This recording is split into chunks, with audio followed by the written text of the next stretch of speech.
and welcome to today's session on estrogen dominance and breast cancer. I'm Prachi, Head Nutritionist and Lifestyle Expert and Head of Cancer Vertical with Team Luke. To begin with, the incidence of breast cancer has been steadily increasing, especially in the last 2 decades, and it is reported that every 4 minutes an Indian woman is diagnosed with breast cancer, and about 80% of these breast cancer cases are of ER positive, meaning estrogen positive breast cancer. On account of Breast Cancer Awareness Month, let us understand specifically about estrogen receptor positive, that is ER positive breast cancer, and about the key risk factors for the same. To begin with, let us understand what is estrogen. They are actually a group of hormones that play a vital role in our bodily functions. It is mainly a sex hormone which is responsible for the development and regulation of the female reproductive system and secondary sex characteristics. It is also important for our cognitive health, bone health, and other essential bodily processes too. It is mainly produced by the ovaries, but adrenal glands and the fat tissues produce it too. Both females and males have this hormone, but females create more of it. Now coming to what is ER positive breast cancer. ER means estrogen receptor positive breast cancer. In this type of breast cancer, the cancer cells have a receptor on them which allow the estrogen molecule to combine with it, which in turn helps these cancer cells to grow further. So when there is estrogen dominance in our body, when there is excess of estrogen, that can further feed these cancer cells for their growth, right? That's why estrogen dominance is one of the key factors contributing towards ER positive breast cancer. Now, where does this estrogen dominance come from in our body? What are the sources and how can we deal with it in a holistic way? Let us find the answers right here. Coming to the source, let us discuss them one by one. The first being chronic constipation. So usually our liver, it metabolizes the estrogen and the excess is thrown out of the body through stools. But in case of constipation, since these toxic wastes, including this, excess estrogen, are not thrown out of the body, they are reabsorbed and taken back into our circulation, and that creates excess of estrogen in the body, and thus increases the risk of ER positive breast cancer. Hence, it is extremely important to address these gut issues and not ignore them at all. Lifestyle changes as simple as correcting your water intake or including the right amount of fiber in the diet can help with such constipation issues. You all can watch Luke's and our team's videos on the same separately to help combat constipation in an effective way. The next risk factor or the source for estrogen dominance is obesity or high body fat percentage. The fat cells in our body, as I mentioned earlier, they produce estrogen. So the maths is quite simple. Excess body fat cells can lead to excess of estrogen in the body, right? Hence, having a high body fat percentage, especially in the belly fat, being obese or overweight increases the risk of breast cancer. Hence, it is extremely important to keep up with movement and adequate exercise, especially for fat loss and getting to and maintaining a healthy weight. The third risk factor is consumption of hormone-pumped dairy and meat. When it comes to dairy or meat consumption, it is extremely important to understand that largely these animals are pumped with hormones which mainly includes estrogen and bovine growth hormones to increase the yield. Now this in turn plays with our hormonal system, causing an excess of estrogen in our system, and also it creates inflammation in our body and hence puts one at a higher risk for ER positive breast cancer. Hence, if you want to opt for dairy, always see to it that it is from an organic grass-fed source and is also of the A2 variant, that is A2 milk as well. Again, over here we need to keep in mind that it's not just about direct dairy like milk, paneer, curd, butter, etc. But also it is found in packaged and ready, ice creams, cakes, chocolates as well. So everything put together may amount to a lot of hormone dominant dairy. Hence, we need to be aware of this fact and choose your food wisely and in moderation. Also, in terms of meat, it is best to choose organic, hormone-free chicken or fish as well. The next factor is use of chemical-laden cosmetics. Cosmetics and personal care products are widely used today by both women and men, right? But it is important to note that they are loaded with a lot of harmful chemicals which could be potential carcinogens, meaning cancer causing agents, and xenoestrogens, meaning they mimic estrogen in our body and thus can cause an overload of estrogen in our body, which may disrupt your hormonal balance and make you more susceptible to such hormone sensitive breast cancers, especially estrogen receptor positive breast cancer. Examples of such chemicals that we need to be aware of are parabens, phthalates, SLS, which is sodium lauryl sulfate, or formaldehyde. Even in perfumes is something that we need to really be watchful.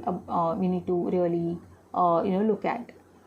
But when they ask, we apply these over our skin and not really eat them up, right?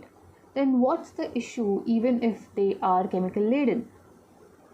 Yes, we do not ingest them through our mouth, but what we don't realize is that skin application is more dangerous than even eating a toxic substance. You know why? Because if you ingest a toxic substance through your mouth, the enzymes in the saliva, stomach, and liver break it down to some extent into a not so harmful byproduct. But when you apply it externally over the skin, the chemicals get absorbed directly through our skin pores and enter the bloodstream without any filters, which is more detrimental and toxic.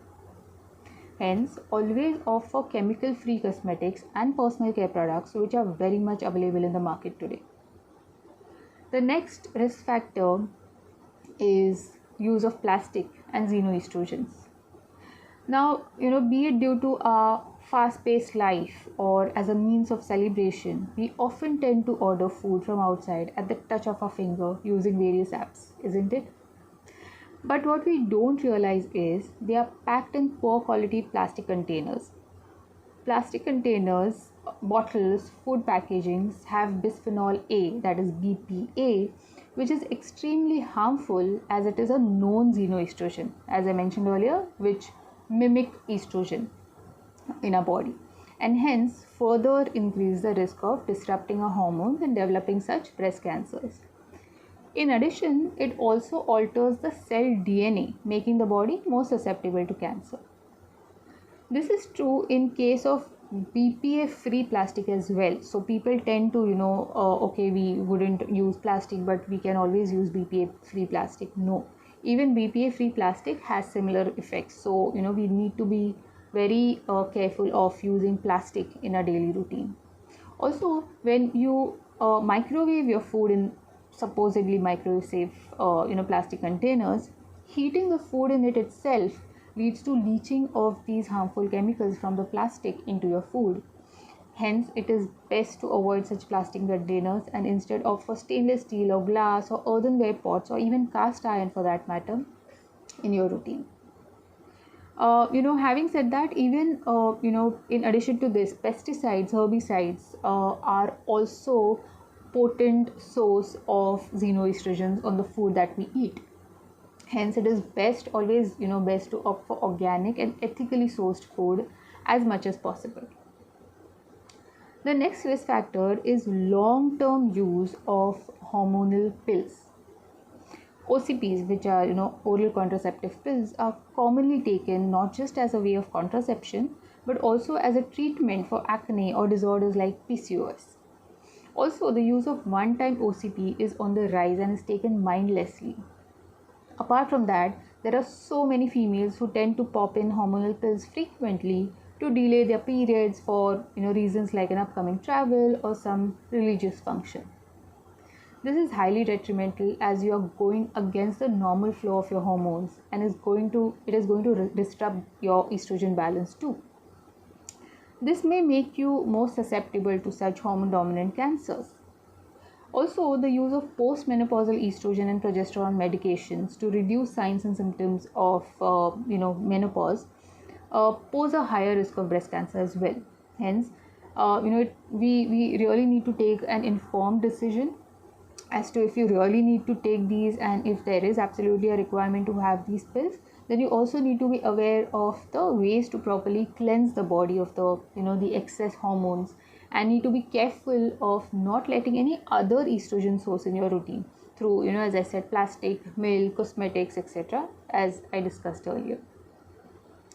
The next risk factor is chronic emotional stress. Now, how can stress cause estrogen dominance in our body, right? Let us break it down. When you are stressed, your body uses the hormone progesterone to create cortisol, which is the stress hormone, which helps the body handle such stressful situations. But in the bargain, a low progesterone level causes the estrogen levels to rise, and if this happens chronically, it can cause estrogen dominance. And by now we all know that estrogen dominance poses a risk of developing estrogen receptor positive breast cancer.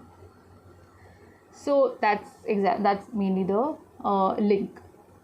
So we all do have some or the other stressors in our life at every walk of our life, right? But it is very important to deal with these emotions and express it the right way. You can either vent it out, vent these emotions out in front of your family or friends, or if need be, please take professional help and seek emotional counseling. Many shy away from taking professional help due to varied reasons. But trust me, it is extremely important to pour your heart out to speed up the process of healing. Also, do not underestimate the power of positive affirmations and visualization. We have numerous cases by now that have time and again proved the impact of this powerful tool in healing and recovery, and overall, in leading a healthier lifestyle. So do explore these powerful tools further. The next risk factor is alcohol, especially binge drinking. It also is a risk factor because alcohol increases estrogen production in the body. So that's the main reason. Also, apart from that, alcohol, it poses a burden on the liver, right? So which is one of the main cleansing organs in our body, especially to remove excess estrogen as well. So there's the link is that way as well with alcohol. So it is best to completely either eliminate alcohol or at least consume in moderation. So these were the main risk factors for estrogen dominance in the body. Further, I would also like to add a few more tips that may help that could help in dealing with estrogen dominance in the body. That is to have cooked cruciferous veggies like broccoli, cauliflower, Brussels sprouts, cabbage in your routine, which contain powerful compounds like indole-3-carbonyl, which help cleansing excess estrogen from our body. They also contain certain sulfur-containing nutrients that enhance liver detoxification processes, which is important again, for estrogen clearance from our body. But people with thyroid issues, be sure to have them in cooked form and in moderation, because these cruciferous veggies also have something called as goitrogens, which may interfere with thyroid functioning. So we need to be careful about that. The other is to have liver cleansing foods like carrot, beetroot, ginger, garlic, etc. in your routine, as again, it is your liver which is mainly involved in estrogen metabolism, right? So we need to keep up with your liver health as well. In fact, having a raw a carrot, preferably in raw form, daily is also very good for this purpose, as it helps throw out excess estrogen from our system through stools. So if it suits you, you can have it daily. In fact, even having good amount of fiber through your whole grains, legumes, nuts, seeds, veggies, basically having a balanced meal is also very helpful. So this was all about estrogen dominance and its link with breast cancer. So let us have a quick recap. We looked at what estrogen is all about, what is ER positive breast cancer, and what is estrogen dominance as well. Then we looked at certain risk factors for estrogen dominance, mainly having chronic constipation, obesity, or high body fat percentage. consuming hormone pump dairy and meat, use of chemical laden cosmetics, use of plastics and xenoestrogens, long-term use of hormonal pills, chronic emotional stress, and alcohol. Then we also looked at at including cooked cruciferous veggies and liver cleansing foods and good amount of fiber in the routine to help clear excess estrogen from the system. So the point here is that it's high time that we are aware of our external and internal environment as well, which can become the source of a disease like estrogen receptor positive breast cancer. And we need to take conscious steps towards leading a healthier life, and we need to do it with discipline and consistency. Have a great day everyone. Take care.